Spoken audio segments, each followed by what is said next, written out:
Hey folks, got the stream started. Let's give it a couple minutes for the YouTube servers to kick in, send out notifications, and for some more people to get in that are hopefully going to show up at 6 o'clock. Oh, I don't know if y'all are seeing me. I'm seeing an ad. I don't know if it plays an ad for y'all first or not.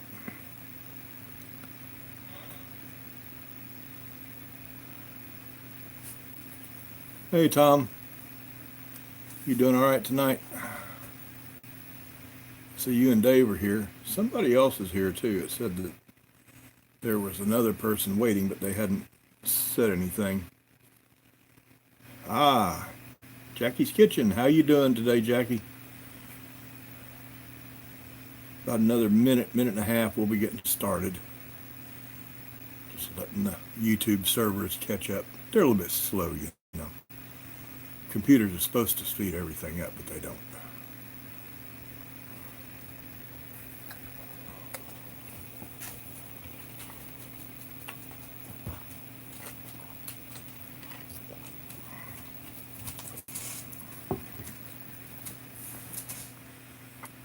Oh.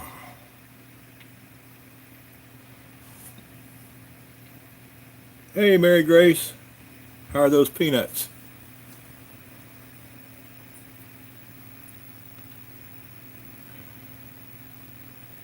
Give it just another minute or two and we'll be getting going. Yeah, all the Yankees are here. Oh, me.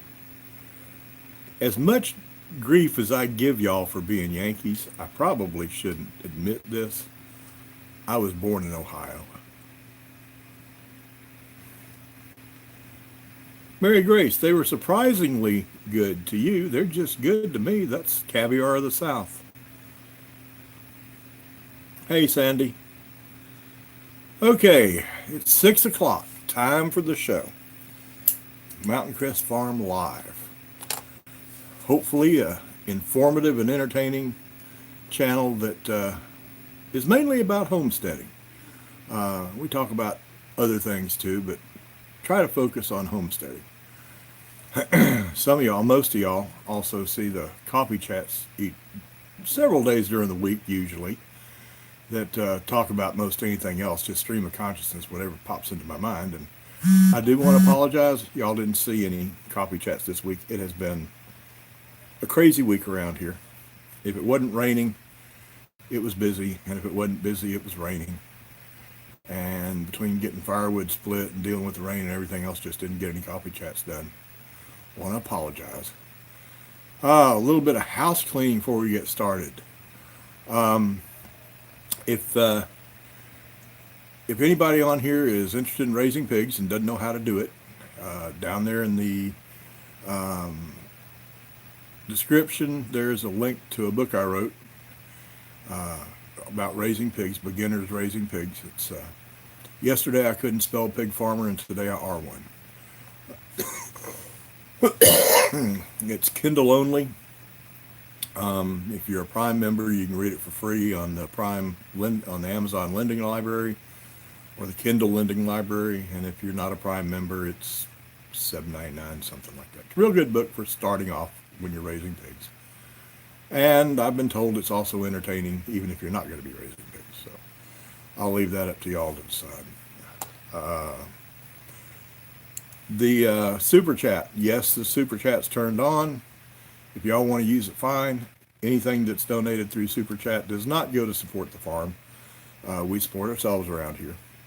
There's not a lot of extra money to throw at YouTube, and super chat money goes strictly to make the YouTube channel better. Whether it's better equipment, whether it's better software, whether it's replacing a camera that tears up, any super chat money goes strictly to support the YouTube channel. If I do giveaways, it'll go to buy giveaway stuff. And I will be doing giveaways. But super chat money supports YouTube, period. In the discussion. It doesn't go in the household pocket. Oh, what else? I guess that's about it on house cleaning. Today's topic is, as you can tell by the title, Government hates homesteaders. It really does. And they're not picking just on homesteaders, but they are, and I apologize for the glare in the glasses. I hadn't got my lights straightened out yet. They're not picking just on homesteaders. It's not like government decides they're going to pick on homesteaders. Oh, and by the way, as anybody who has watched much of my channel knows, I do not do politics on this channel. I am very political, but I don't do politics on this channel. And what I'm going to talk about today has nothing to do with politics. It has nothing to do with Republicans, Democrats, independents, libertarians, or anything like that. It is about government in general, regardless of who's in charge, what party's in charge. It's not about current events. That's politics. We don't do politics here. It's about government at the federal, state, and local level, and the things they do that is hard on homesteaders. And it's intentionally hard on homesteaders. It's intentionally hard on anybody who has a belief in self-sufficiency, frugal, take care of yourself living, which that's pretty much homesteaders. And like I say, this is government, it's not politics. Let me give you some examples of how government does things that make it hard on homesteaders. Let's start with where a homesteader lives. Homesteaders tend to live in simple, some would call them crude, but at the very least, simple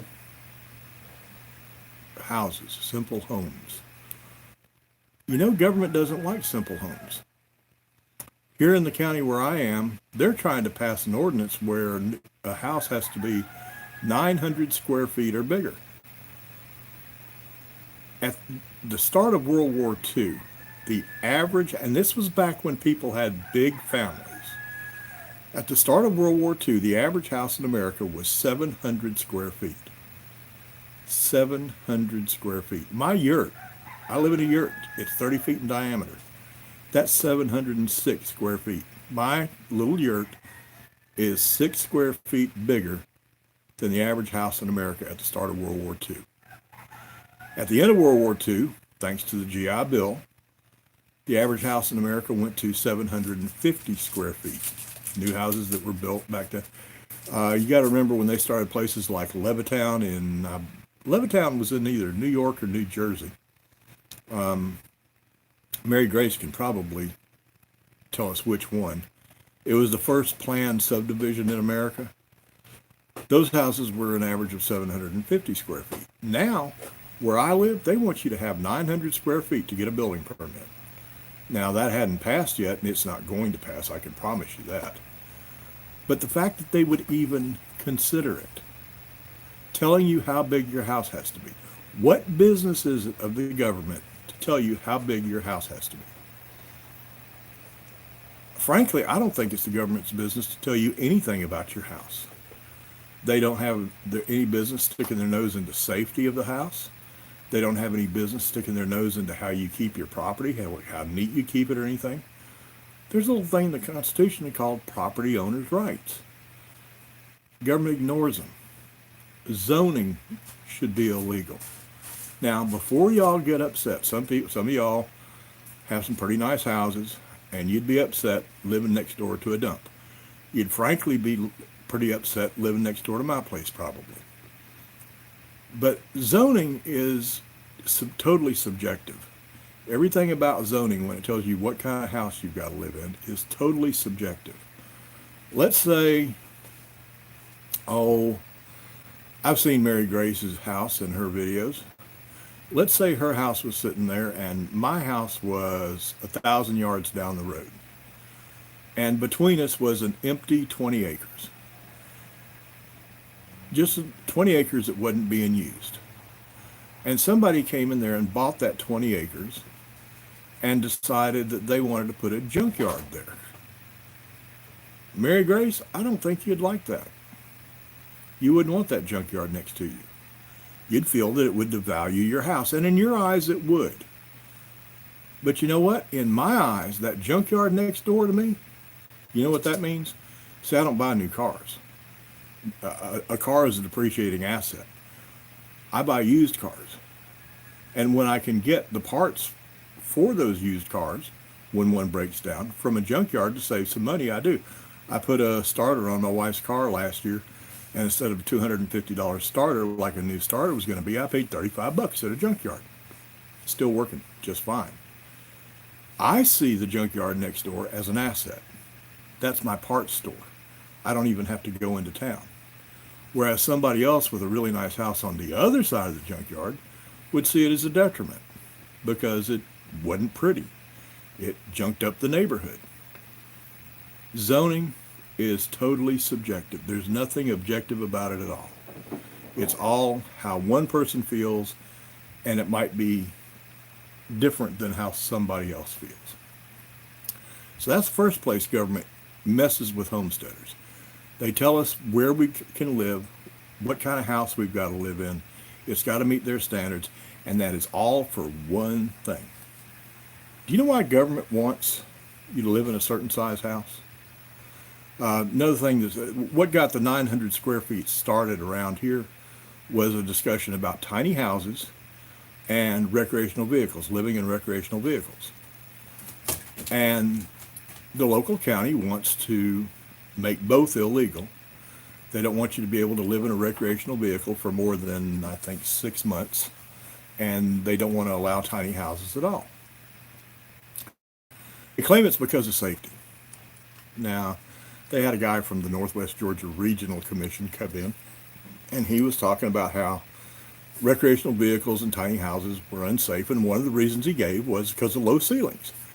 If there was a fire in the tiny house or in the recreational vehicle, the smoke would be real low and it would make it hard for people to get out. But it's going to be okay to live in that recreational vehicle for 6 months while you're building a house. Now wait a minute, that doesn't make any sense.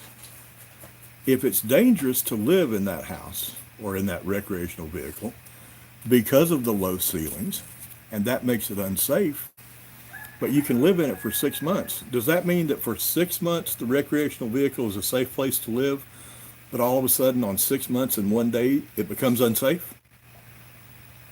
I don't think so. I think it's either safe or it's not. The reason government wants you to live in bigger houses, in nicer houses, is all about money. If you've got 20 acres and you put a tiny house on it, that tiny house might add $30,000. Say you've got 20 acres and you put a tiny house on it that cost you $50,000 to build. Now that's an expensive tiny house, but I can build a really nice tiny house for well under 20. But let's say you spent $50,000 on it. That's roughly what I spent on my yurt. So let's take that $50,000 on 20 acres. You have only increased the value of that property by $50,000. Therefore, you have only increased the tax base for that property by $50,000. See, most taxes are figured based on the value of the property. And if you build a tiny house that doesn't cost but $50,000 to build, they can't tax you but on that $50,000. But if you build a nice big 3,000 square foot house for $250,000, oh, now you've added $250,000 to the value of that 20 acres. The taxes just went sky high. And that's why government doesn't want you to live in the tiny house or in the RV, because it doesn't get them tax money. Remember, everything about government is about how deep can they reach into your pocket. Everything. I want to stop right here and say something. By the end of this video, y'all are going to think I absolutely hate government, and I don't. I consider it a necessary evil. Yes, it's evil, but yes, it's necessary. Without government, we'd have anarchy. And I do not hate government. I hate what government does when they abuse their power. And the things I'm going to be talking about today are, in my opinion, an abuse of power by government. And it starts with trying to tell you what kind of house you can live in. Now, if I'm a builder and I'm out building spec houses, speculation houses, build 10 houses to sell them. Okay, I have no problem with the government telling me I have to meet certain standards, I have to build the building codes, because somebody else is going to be living in them. I'm not going to be living in them. So I have no problem with the government telling me I have to build them to certain safety codes. But if I'm building a house for me, it's none of the government's business whether that house is safe or not. It's not the government's business to protect you from yourself. It's government's business to protect you from me. The whole purpose of laws is so I cannot come hit you in the nose, and you cannot come hit me in the nose. But if you want to take your cute little nose and go bang it into a brick wall over and over and over, that's none of my business, and it's none of the government's business. It's not their business to protect us from ourselves. So that killed zoning and building codes. If you're building it for yourself, you should be able to live in whatever you want to. Now let's move along a little bit. That house, forget who's allowed to, let's move along to the health department in that house. Now, I don't know about where y'all live, but where I live, you've got to have 1.5 acres to have a well and a septic tank on the property. Now, there's no rules about how far apart the well and septic tank have to be. You can drill that well right down through the middle of the drain field. But they say they're protecting the water by making you have 1.5 acres. You know what you can't have in this county? Let's say you don't want to spend the $5,000 to put in a septic system. You want to have an incinerating toilet or a composting toilet, which is what I was going to put in this yurt when I built it. I was going to put an incinerating toilet in. Well, the health department said I couldn't do that, or said I could, but I would also have to be hooked to either a septic system or a sewer system in case the incinerating toilet failed. Well, now logic tells me that if they're going to make sure I've got a backup for my incinerating toilet, then maybe I should force them to run a sewer line out here to have a backup for my septic system, because it could fail. Or if you're in town and on a sewer system, maybe you should be required to have an incinerating toilet as backup. It works both ways, but the government doesn't see it that way. The government says if you want an incinerating toilet, you can have one, but you better also have a septic system. And they force it on you because the power company, at least here where I live, and I think in quite a number of states, the power company won't hook up power to your property until the health department says it's okay. And the health department won't say it's okay unless you've got a working septic tank system or you're on a sewer. Now, for anybody that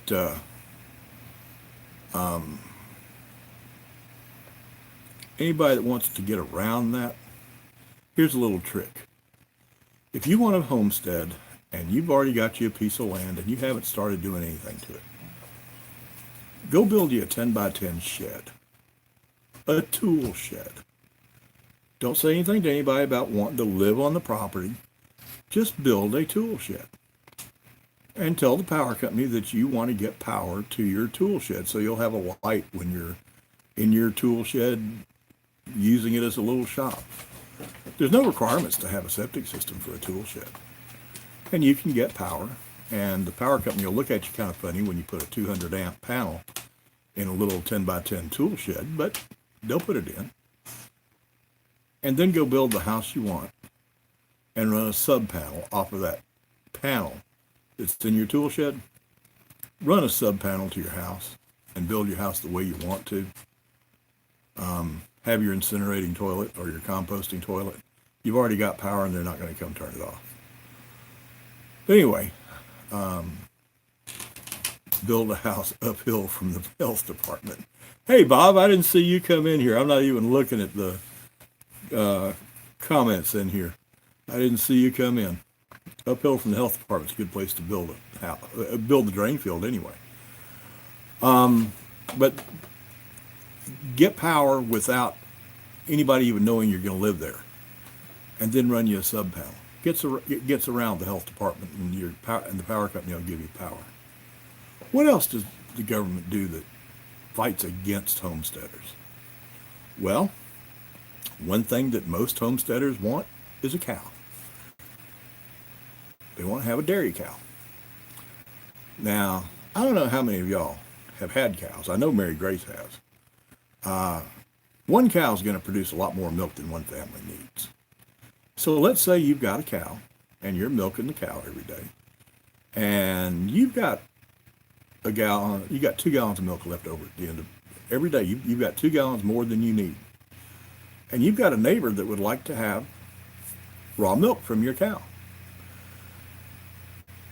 In over half the states, I forget the exact number. I used to know because I was real involved with raw dairy, because I used to have a small goat dairy. I had 20 goats that I milked. And I used to know the exact number, but I hadn't kept up with it lately. But over half the states, you cannot sell your neighbor milk from your cow. Do you know that?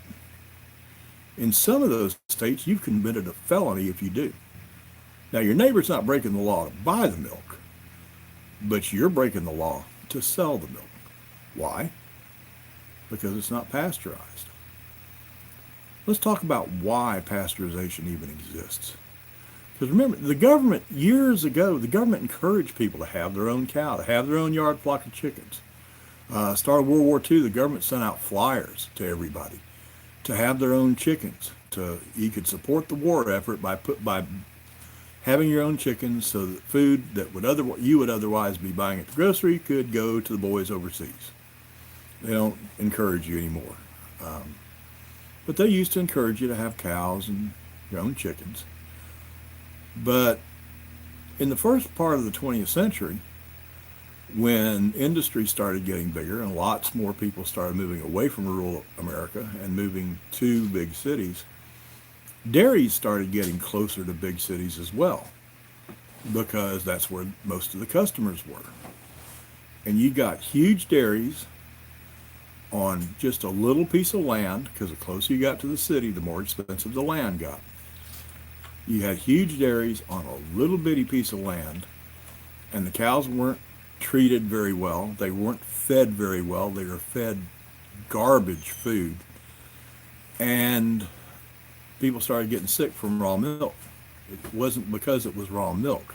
It was because of the way the cows were treated and raised and the health of the cows. So pasteurization came along. And by the way, if you don't know it, Louis Pasteur, that came up with pasteurization, before he died, Louis Pasteur renounced pasteurization and said it was bad for milk. The man who invented pasteurization said it was bad. But anyway, the problem with milk was the big dairies in concentrated areas close to the cities producing garbage milk. A cow produces good milk when it's raised right, when it's raised healthy, when it's raised like God meant for it to be raised. A cow's going to produce good milk. But because of what some dairies did, there's a federal law called the PMO, the Pasteurized Milk Ordinance, that says that milk for consumption has to be pasteurized. Now, the only thing that applies to is milk that crosses a state line because of the Commerce Clause. The federal government can't tell a state what to do inside the state with their milk, except they sneak in a way. The government, the Department of Agriculture, will tell the State Department of Agriculture that, no, we can't make you enforce the pasteurized milk ordinance. But what we can do is withhold federal funding from your agriculture programs if you don't. So the states knuckle under. So if you have a cow and you have a neighbor that wants to buy your excess gallon of milk a week or 2 gallons of milk a week, your state's going to throw you in jail if you try to sell it to them, because the federal government crams the pasteurized milk ordinance down their throat by threatening to withhold funds. Everything the government does is about money, because when you process milk to meet the government standards, you're talking about a processing plant that pays taxes, just like those bigger houses. You're talking about keeping employment up, because all of a sudden it's not just the family farm. It's always, always, always about money. Let me give you an example here of how it's always about money here in Georgia. I used to have 100 laying hens. Now, I don't have chickens right now, but I will again very soon. But when I had my goat dairy, I also had 100 hens that laid. And to sell eggs in the state of Georgia, I had 100 hens laying free-range brown eggs. To sell those eggs, I had to pay the state to take a course in egg candling. You know, where there's a light behind the egg so you can look through and see the little red spot if it's been fertilized and discard that egg. Number one, there's nothing wrong with that egg. It's just a matter of seeing the red spot when you crack it open, and some people wouldn't like it. But that's okay. If they don't like it, that's fine. But the state would make me take a candling course that costs money to learn how to candle eggs. But you know what? I wasn't required to have the egg candling equipment. I wasn't required to candle eggs. I was required to take their course that they made money off of to learn how to candle eggs, but I didn't have to actually do it. It's all about money. Folks, every time the government sticks their nose into something, it's about money. It's about money and power. I don't care if it's Republicans, I don't care if it's Democrats, I don't care who it is. Government, the old saying that power corrupts and absolute power corrupts absolutely, that has nothing to do with politics. That's just government in general.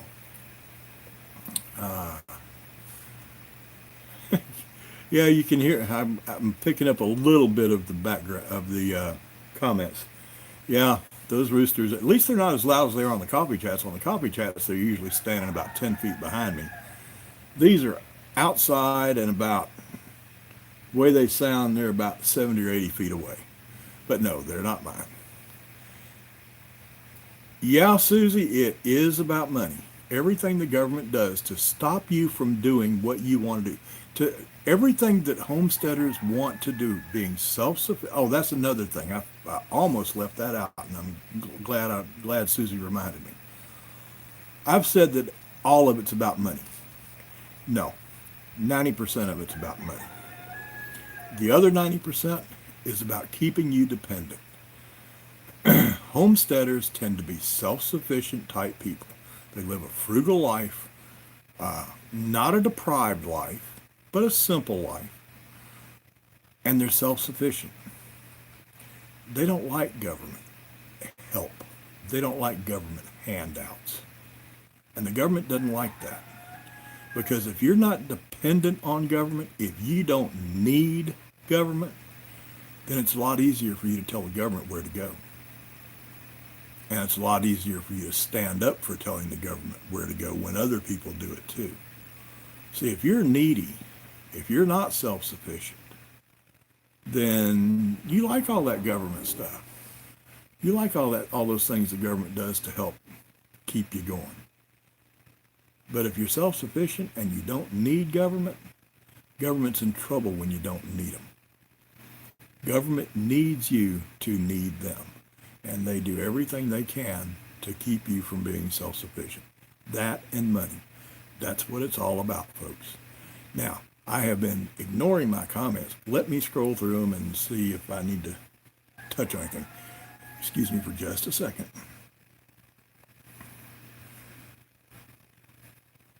Well, let's see here. Well, come on. Looks like I've missed a bunch.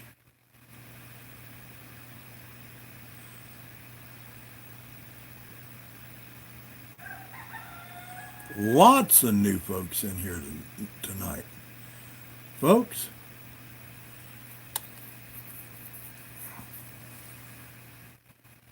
I hope Thomas and Bob have been saying hello to y'all, because there are too many new ones for me to go back and catch. But y'all are very much welcome to be here, and I very much appreciate you coming in. Oh, me. Let's see. I see J-Dog's place said he's got to go. See you next time, J-Dog. Have a great evening. Exactly, Lily. If you control it, stop and think. Lily said, if you control the food, you control the people. Let me take that a little bit farther. If the government controls what you eat, where you can live, and your health care, they own you. They own you because you can't do without food, you can't do without shelter, and you can't do without health care of some sort. You do without any one of those three things, chances are you're going to die. You've got to have them. So, and government knows that if they control your food, your medicine, and your shelter, they own you. I, for one, choose not to be owned. And that's how most homesteaders are. Let's see.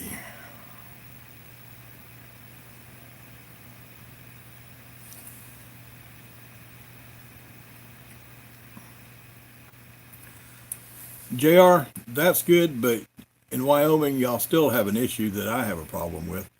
Water rights. You don't have a right to the water underneath your own property. And I'm not sure about Wyoming, but in Colorado, another state out that way, I don't believe it's legal to collect rainwater. Now, I've got a real problem about the rainwater deal. Okay, God makes it rain. Government doesn't make it rain. God makes it rain, and when he makes it rain on my property, I have a right to that water, and the government has no business telling me I can't collect it. Here in Georgia, I can collect it. But there are states, I know there's localities, and I think there's a couple of states that it is illegal to collect rainwater in the entire state. I think Colorado is one of them. That is bull. Government doesn't have a... Okay. Oh, that leads me into another one. If God gives it to us, I don't think the government has a right to tell us if we can use it or not. You know what a license is? A license is a right you used to have, usually given to you by God, that the government takes away and then sells back to you for a price. You know, like hunting licenses, fishing licenses, things like that. That's a right. God put those animals on this earth. Government didn't. And the government doesn't have a right to tell you that you've got to buy a piece of paper from them to enable you to legally harvest them. I've got a real, and I understand there's poachers out there that'll kill too many animals and all like that. Let the other hunters take care of them. They will. Let's see. Quail, ducks, and large black pigs. JR, you're my kind of guy. Large black pigs is what I raise. Well, I raise large blacks and I raise large black Berkshire hybrids. Large blacks is my favorite pig. When you raise a hybrid with large black Berkshires, they grow a lot faster because large blacks are slow growers. I consider slaughter weight to be about 300, 325 pounds, and you're looking at 13 to 14 months with a large black. You're looking at 10 and a half to 11 and a half months with a large black Berkshire hybrid, and the meat is just as good. Oh, let's see.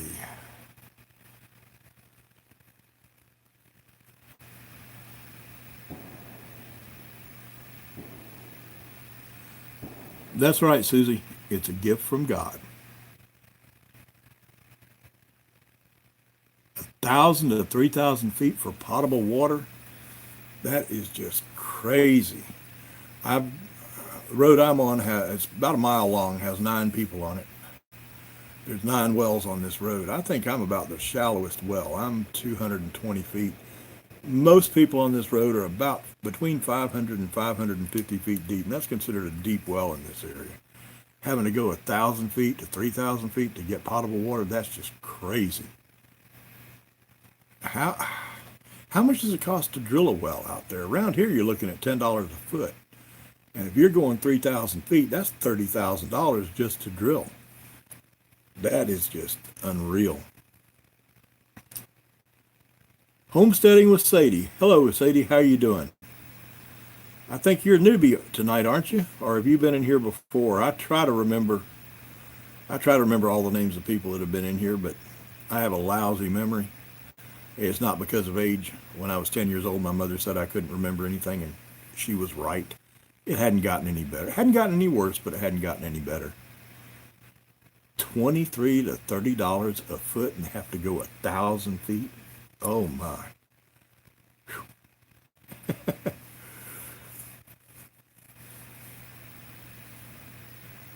Yeah, I got to go farther than 6 feet. I can get damp soil at about 10 feet, but I don't really get water, any kind of water around here till you get over 200 feet here. But then I'm on for Georgia. I'm at a pretty good bit of elevation. The water table's a pretty good bit down there. Hey, Drifter, I didn't see you come in.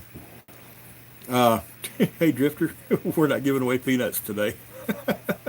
But Mary Grace, she's the one that wound up winning them, and she is cooking them. I think she finished them up about 5 o'clock this afternoon for her grandkids, and she said they were good. I'm not exactly on a mountain. It's yeah, for around here it's a mountain. I laugh at people around here where I live because everybody around here says that we live in the mountains of North Georgia. The high point in Georgia is 5,100 feet. It's a little spot about 50 miles from me. And every time people around here talk about the mountains of North Georgia, I got to laugh. I'm a service brat. My old man was in the Air Force. And I was born in Ohio. And I said something about that the first of this video before a lot of y'all came in. Because I give Yankees hell on this channel. I do. I'm always ragging on Yankees. And I was born in Ohio. But my parents were both born in Memphis, Tennessee. So I'm from the South, but I was a service brat. Went to Alaska, then South Dakota. And every time the people around here say something about mountains in North Georgia, I think to myself, if you people ever saw the Rockies, you would never call these mountains again. We have hills here. We have pretty good sized hills. There are no mountains in Georgia.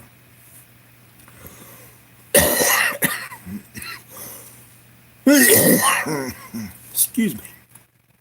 Let's see.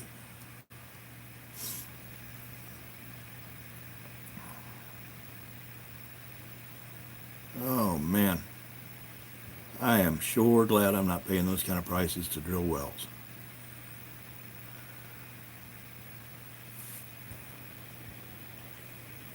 JR, actually the only two breeds I'd consider would be large blacks and Berkshires, and I wouldn't raise just a straight Berkshire. Straight Berkshire's okay. The meat's good. It's not as good as large blacks, but I like large blacks because they're an endangered breed. Large black is a perfect pig for a beginner in pigs because of their docile nature. They're not going to hurt you. The meat is awesome, and you help a critically endangered breed. They were critically endangered when I started raising them. They got to threatened. Now I'm on the board of directors of the Large Black Hog Association, and they're about to be put back onto critically endangered, and I raise them for that reason, to help the breed. I cross them with Berks to get the faster growth because a large black pig does grow slow. And cross them with Berkshires, you keep the awesome meat, you keep the fantastic temperament, and you get a lot faster growing pig. The North and South Pig War. Yeah, Tom and I are raising pigs from the same litter that I had. I sent him home 2 weeks ago with a pig, and we're each going to raise a pig. He's going to raise it his way in his climate, and I'm going to raise mine my way in my climate. We're going to see how they come out.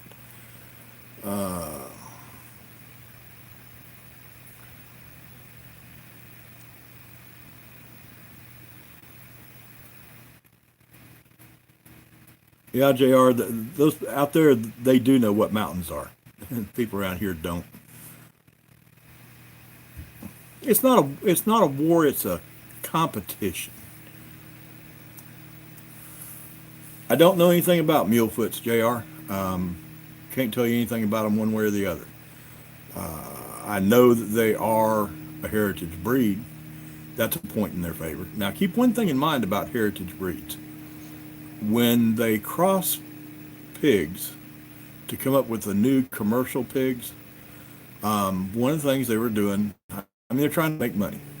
And when they got all the crossing and hybridizing done, it made for a faster growing pig where they could make more money faster, yes. It didn't take into consideration temperament. They didn't care whether the pig was mean or not. And modern commercial pigs are meaner than a snake. But they also crossed them. They crossed out a lot of disease problems. Uh, some some heritage breed of pigs are pretty susceptible to disease, and you need to be careful about that on heritage breeds. Don't just say it's a heritage breed, therefore I like it. Some of them aren't very big, some of them don't have very big litters, some of them don't have very good breed resistance. So be sure you look into that before you pick a breed. Like I say, I wouldn't consider anything but large blacks and large black Berkshire crosses. That works for me, so that's what I do. Let's see.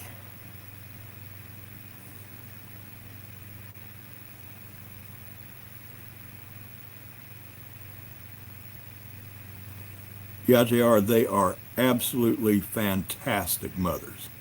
And litters average about 12 or 13 piglets each. And their nature can't be beat. Uh, Tom was down here a couple weeks ago, and he'll tell you, I've got a 900-pound boar, still has his tusks. I don't worry about him when I go out in the pasture. And Tom and his wife Dawn, they'll tell you that when Roscoe, that's the name of my boar, when Roscoe sees you, he's not interested in but one thing, and that's a belly rub or a back rub.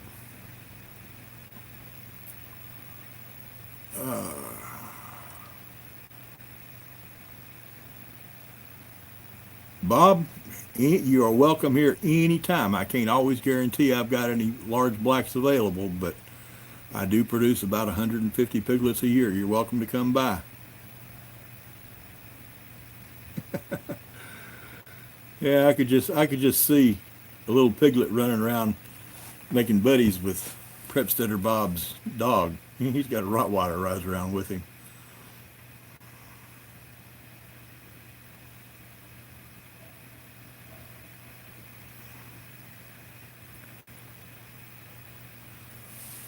Okay, if you're going to the Kenai Peninsula, JR, that makes large blacks even better.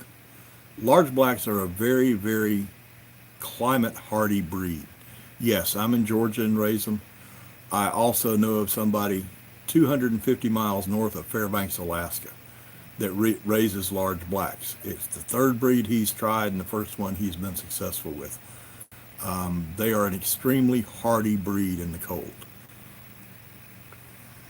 Oh, and also, when you do have a lot of sun, because of their black skin, uh, they don't sunburn. Pink pigs sunburn.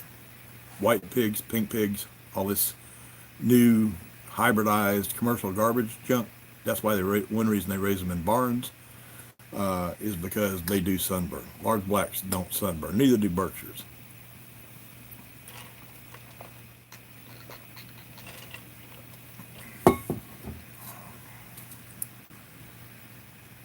Okay, been going here for about 40 minutes. Anybody have any questions or any? We've gotten talking about pigs and gotten away from the topic, which is government screws with homesteaders big time. Any other comments or questions about that?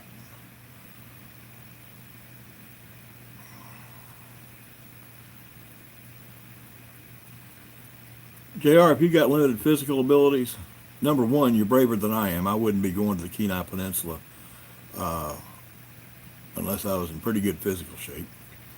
And number two, that's just one more reason to go with large blacks. Uh, you don't have to worry about a large black trying to hurt you. It's not going to happen. Uh, there's no guarantee of that. Okay, any animal can just decide one day I'm mad and I'm going to get you. But I asked. This subject came up on a Facebook group about. No, it wasn't on a Facebook group. It was on another YouTube video, another channel, just making the blanket statement that pigs were dangerous. And I asked the other board members of the Large Black Hog Association, I said, have any of y'all, we had a meeting right after that, a board meeting. And I said, have any of y'all ever heard of a large black pig intentionally trying to hurt its owner? I don't mean accidentally. They'll step on your foot. Yes, it can happen. If you're at point A, the food is at point C. No, the pig's at point A, the food's at point C, and you're at point B. That pig is going straight to the food. And if that means running over you, you'll get run over. But actually go out and try to hurt you. None of us have ever heard of a large black pig trying to hurt anybody.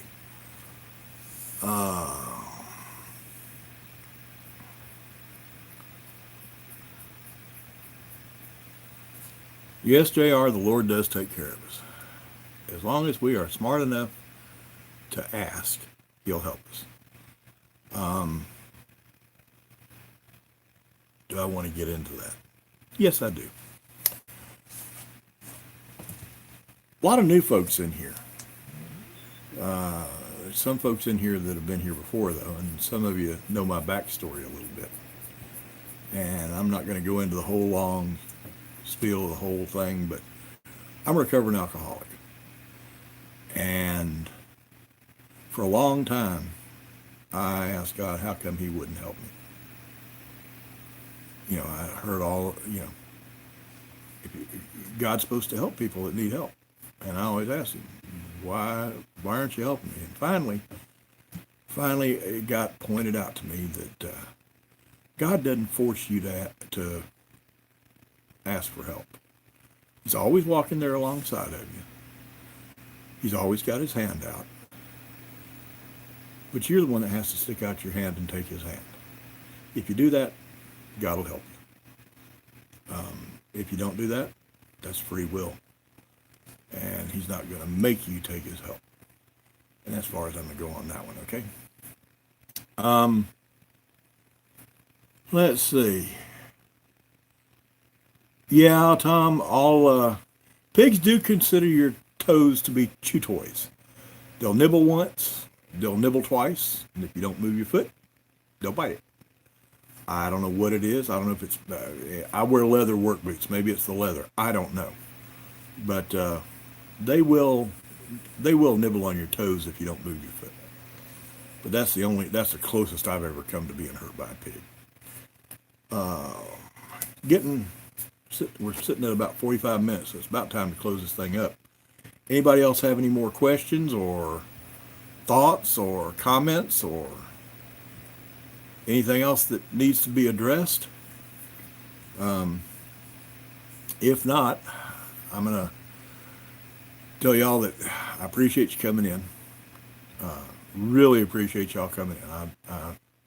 I think this is the most people I've had in here on a live stream so far. Live stream's fairly new. I hadn't been doing it but about 4, 5, 6 weeks, something like that. And it'll get better, but this is the most we've had in here, and all of y'all are very much appreciated. And remember my book. Told y'all earlier, there's some of you have come in since I mentioned it at the first of the video. I do have a book on beginner raising pigs. It's called Yesterday I Couldn't Spell Pig Farmer and Today I Are One. The link is in the description. And I think either Homesteader Bob or Thomas are we'll put a link in here in the comments here in just a second for the book. What else? Oh yeah, there's always that very important thing that I close every video out with. Well, wait, let me back up. If you like this video, please give me a thumbs up. If you don't like it, give me a thumbs down, but tell me why so I can make it better. Okay? Let's see, what else? Subscribe. And subscribe, hit that little bell down there, little notification bell, so you'll get notified whenever there's another video. And then we get to the very most important part of this video and every video that I do. You need to always, always, always remember that number one, the tomb was empty. And that number two, He is alive. Now, I'll see y'all during the week with my videos during the week, and I will see y'all next Sunday at 6 p.m. Eastern for another live stream. Have a fantastic week, folks. Okay? I'm going.